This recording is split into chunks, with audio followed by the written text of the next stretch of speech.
Welcome everyone to today's deep dive. We are unpacking something really massive today. Like, imagine 26 million cars hitting the road in a single week. Yeah, just a staggering amount of traffic. Right, and now imagine the country's fuel tanks are draining, faster than they can actually be refilled.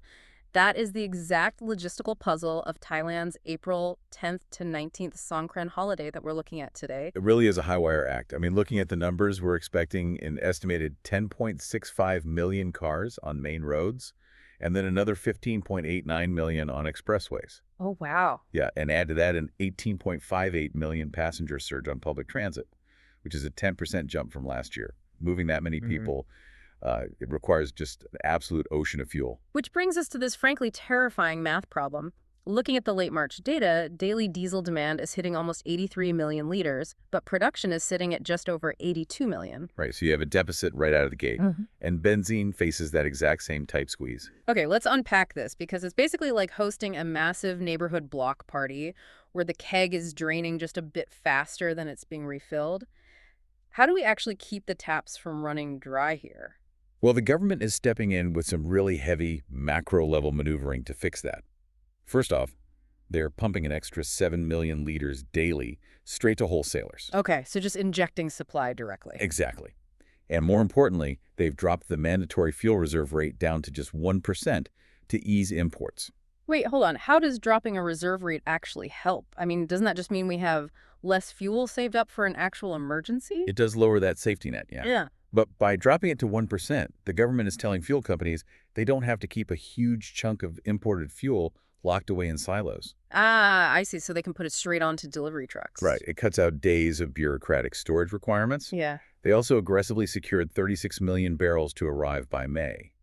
And 24 million of those are landing in April alone. Wow, that is a lot of fuel moving very fast. It is. And they are specifically diversifying where these imports come from to bypass geopolitical risks in the Middle East. So if one region faces a disruption, the holiday travel doesn't just grind to a halt. That makes sense. But let's bring this down to your driveway for a second.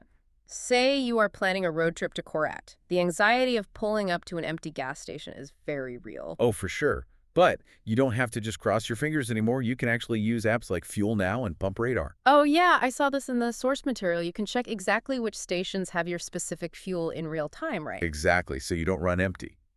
But that brilliant consumer application only works if the underlying data is accurate, which is why authorities rolled out a new system called Fuel DM. Right, the direct management tool. Yeah, it mandates daily reporting for fuel transport trucks. Plus, authorities aren't relying on the honor system.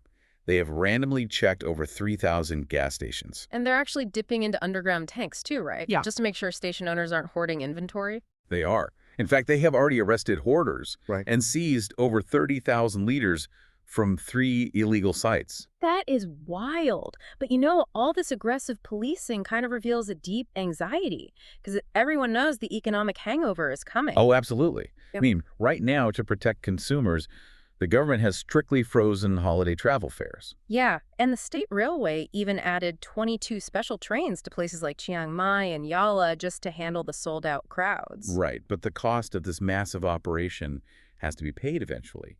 The inflation reality really hits on April 1st. Because the freight transport costs are jumping by 10% across the board. You were going to be paying for the cost of that freeze. You see it immediately in daily life, too, like if you commute using the San Sup Canal or the Chao Phraya River ferries. Yeah, those fares are hiking by 2 baht, right? I think everyone was braced for a standard 1 baht hike. Exactly. But ferry operators simply cannot absorb these diesel costs any longer.